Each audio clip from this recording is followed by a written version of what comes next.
Angle of attack is a function of 5 things. That is, there are 5 factors that determine what an airplane or a wing section's angle of attack is going to be. Angle of attack is defined as the angle between the chord of the wing and the remote relative airflow. So we have an airfoil section here. The chord is represented by the red line. It's a straight line drawn from the apex of the leading edge to the apex of the trailing edge, and it's used as a reference line. Extending that out, the relative airflow represented by the green arrow, and the angle of attack then is the angle between the chord line and the remote relative airstream. The remote relative airstream is opposite the path of the wing. The air is stationary, the wing is moving through the air, and the relative airflow is opposite the path that the wing is taking. In this case, the wing is traveling opposite the green arrow. So the wing is traveling level, and it's traveling that direction, only exactly opposite the green arrow. Now, easy to confuse that with the pitch attitude of the airplane, and it's not one and the same, although it's related. So the remote relative airflow is opposite the path of the wing. In this case, the wing is going right to left, and it's horizontal. The big purple line represents level. So this airplane would be flying level with a specific angle of attack. That is, it would not be changing altitude.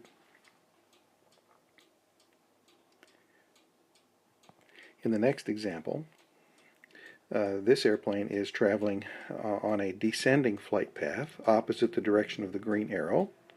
It's descending because the big purple line represents level. So the flight path, the airplane is actually descending, but the angle of attack is the same as the top diagram. In the top diagram, the airplane would appear level. In the bottom diagram, the airplane would appear nose down. In both cases, the angle of attack is the same. And then in the middle diagram, the aircraft would appear nose high. It is climbing.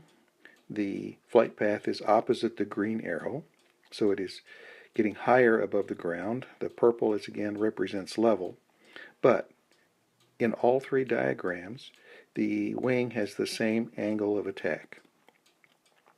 So the airplane in this diagram would appear level. In this diagram would appear nose down and descending.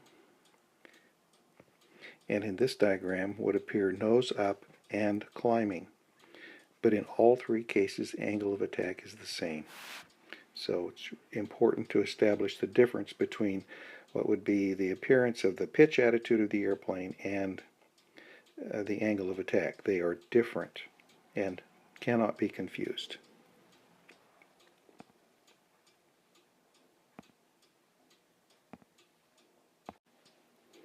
Okay, now for the 5 factors of angle of attack. Angle of attack is a function of 5 things. That is, when these things change, the angle of attack changes. So the first one is speed. In order for an airplane to be in equilibrium, and that's the assumption here that the airplane is in a steady state flight that is in equilibrium, lift is equal to weight. Weight is equal to lift, and of course thrust is equal to drag. As the speed decreases, we still have to generate the same amount of lift.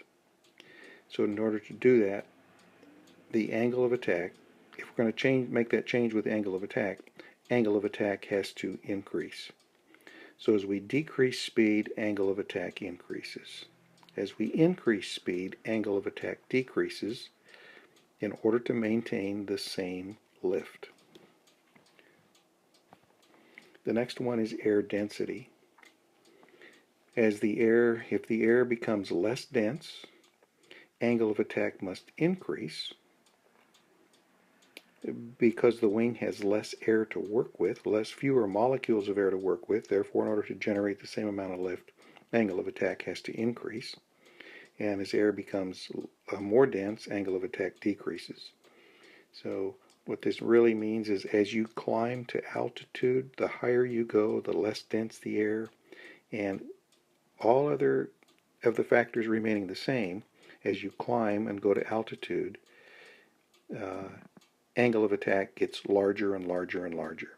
So when there actually comes a point, if you have an airplane that's capable of going to altitude, you will wind up calculating the maximum altitude that you can fly that airplane on that day. Because if you try to go higher than that, you risk stall, or if you go too much higher than that, it will stall. The higher you go, the higher the angle of attack, or the less dense the air, the higher the angle of attack. The next one is weight. The more the airplane weighs, the more weight, the more lift the wing has to generate. To generate more lift, angle of attack goes up. So we don't very often pick up weight in flight, although we could if we picked up a load of ice. We pick up weight, and as you pick up weight, angle of attack must go up. As you decrease weight, angle of attack goes down. The next one is very related to weight. It's load factor. Load factor is the number of G's that you pull. So if you're pulling 2 G's, the wing is actually producing double the lift of the aircraft weight. So if the airplane weighs 2,000 pounds, but the wing is producing 4,000 pounds of lift, you would be under 2 G's of acceleration, and that would increase load factor. So load factor goes up. As load factor goes up, angle of attack goes up. As load factor goes down, angle of attack goes down. So we increase load factor when we are in maneuvering flight. And the last one is just at this point a memory item for you. I'm not going to explain the details of it. I just want you to know it for the 5 factors that determine angle of attack, is rate of roll. Rate of roll is how fast the airplane is changing bank angle. And rate of roll will give you a differential angle of attack from wingtip to wingtip. And so this will come into play when we deal with the phenomenon of spin. And that's when we'll get the detail of how and why that works. But all of these other factors, these factors, the first 4, if you change the speed, you're going to change the angle of attack uniformly from wingtip to wingtip. Same with an air density change, same with the weight change, same with the load factor change. When you have a rate of roll, you will get a different angle of attack on each section of the wing from wingtip to wingtip. And more detail on that later, but that's enough for these factors of lift for the moment.